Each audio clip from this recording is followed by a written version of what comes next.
we're going to look into Ted Gunderson's work. And we're going to look into this whole thing to do with he's a former FBI agent. And he's seen some pretty nasty stuff. Now, if it was some guy on Facebook making up rumors, you wouldn't listen to him. But the fact that he's an FBI agent means he's got some good evidence, hard-hitting evidence. He's not going to believe in something that does not exist unless he's got proof of it. Well, he has lots of proof that there's a satanic organization connected to the military and has certain connections with the White House, with the government.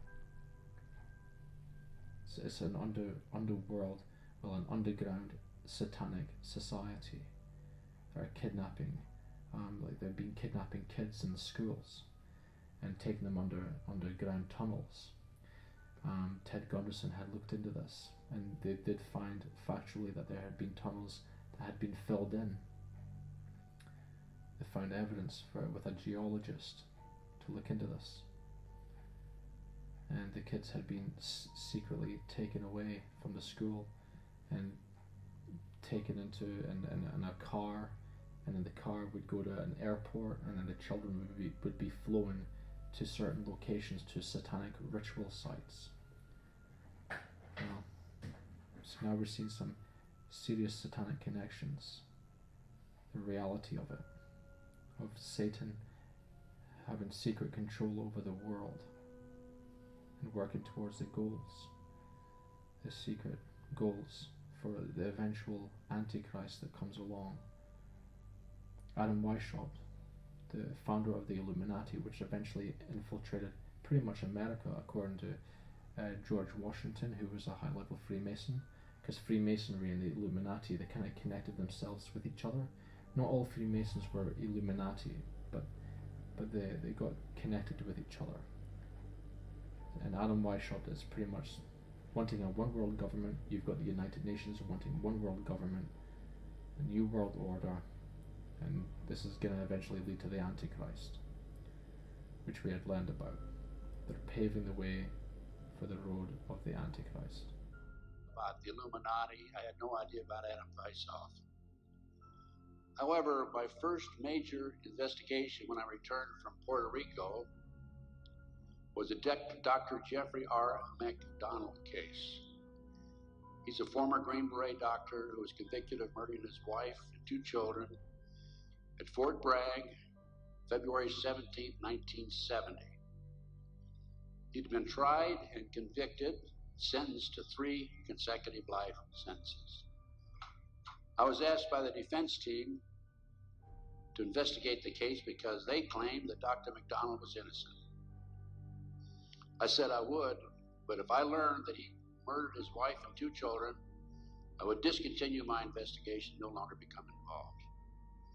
I want you to know I'm still working for Dr. McDonald. He is an innocent man. Now, once I became involved in the case, I had to read everything, and I learned that evidence was lost, evidence was stolen, evidence was altered.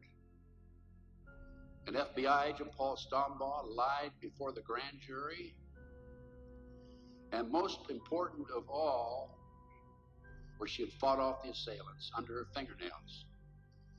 That skin was handed over to William F. Ivory, the chief investigator for the Army, and it has disappeared.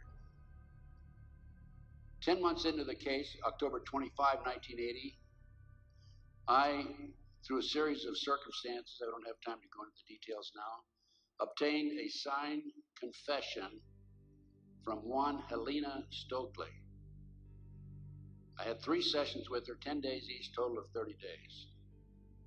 Helena told me that Dr. McDonald did not commit those crimes, that they were committed by her satanic cult group.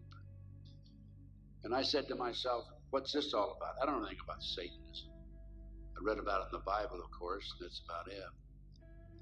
But as I delved into the case, I learned that drugs from Southeast Asia were being flown into the United States to various military bases in plastic bags in the bodies of the dead GIs.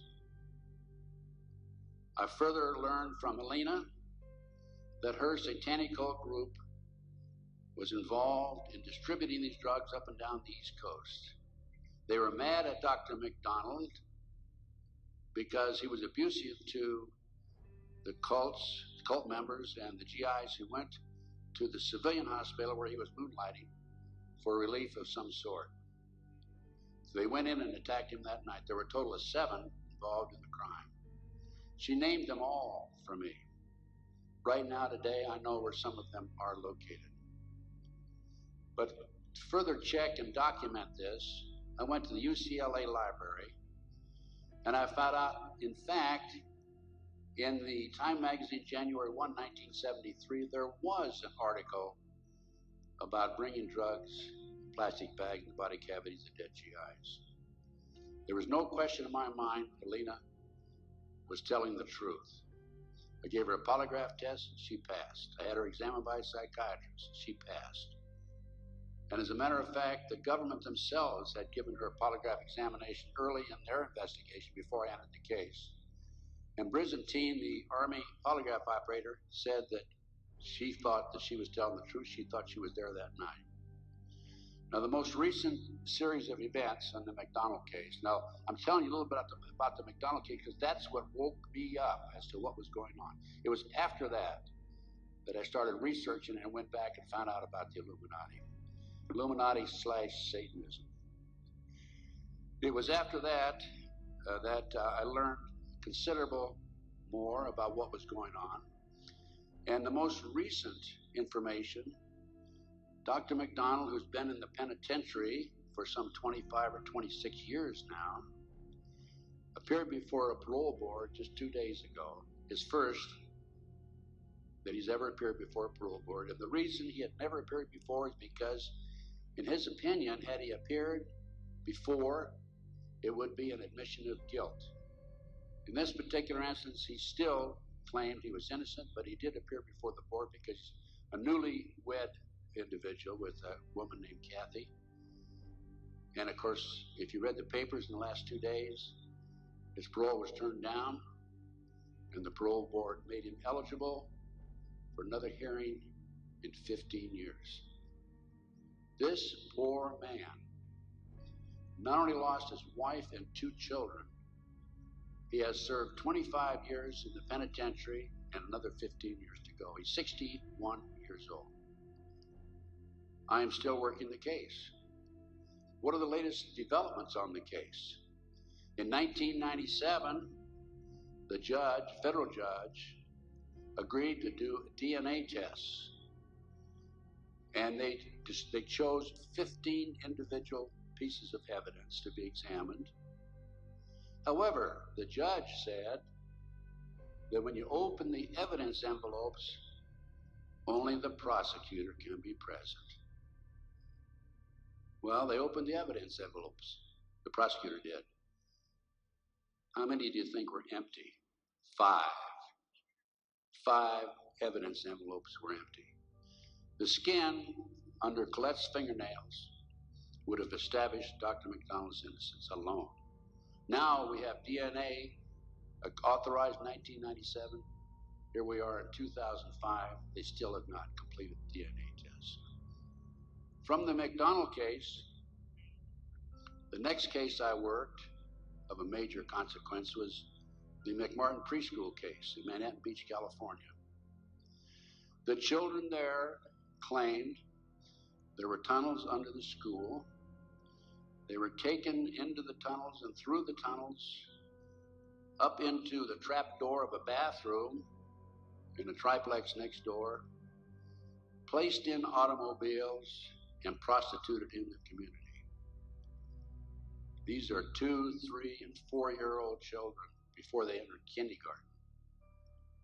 In addition, the children claimed that they were flown into the mountains where they were involved with adults in robes, black robes, chanting, candles.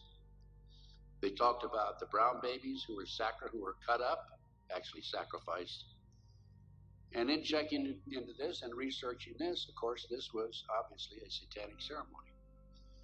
The McMartin family, who owned the preschool, they were tried of Ray Bucky and his grandmother. The grandmother was acquitted, hung jury on Ray Bucky. The second trial, another hung jury. I had an opportunity in 1990 to gain control of the school.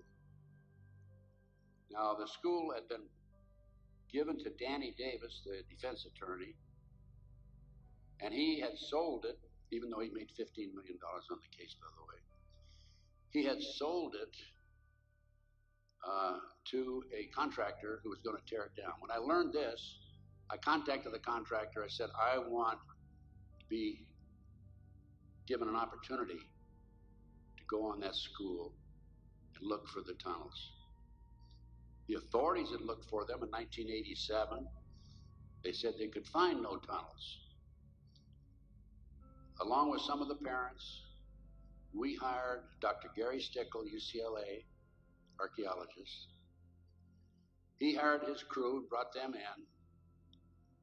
And in 34 days, Dr. Stickle said, there had been tunnels under that school. They were covered up, and they were covered in. An informant of mine told me that there was an abandoned satanic site in Crestline, California, up in the mountains. I went up into the mountains and obtained photographs, of the site. I have a lecture that I give where these pictures are available. It's called Gunderson Chronicles #2. It's a 4-hour lecture that I gave in Kansas City a number of years ago, which shows this abandoned site and also pictures from the McMartin Tunnel school dig. From there, I became involved in another case, very frightening case, because I established, with the help of people like John DeCamp, former state senator, Nebraska, that we have in this country today a covert military criminal enterprise, government enterprise, primarily by U.S. military intelligence, that is operating full throttle, and everybody refuses to investigate it. In the Nebraska case, it's called the Franklin Cover-Up. This is the book here that John DeCamp wrote, by the way. It's all documented in there. And in that particular instance, they were taking children out of foster homes, orphanages, Boys Town, driving them from Omaha, Nebraska to Sioux City, Iowa, 184 miles away, placing them in private jets and flying them to Washington, D.C. for sex orgies with prominent people, including congressmen, senators, and certain people in the White House. It's well documented. I have personally talked to Paul Benassi. I had a 5-hour interview with him. It's a tape that's available. I don't have it with me here, but you can order it. I have a 5-hour interview with Paul that he gave me in 1993. Paul told me how he was used. He was part of the kidnapping crew and was used as a decoy when he was 10, 11, 12 years old in parks, shopping malls, to attract the children over near where the adults were in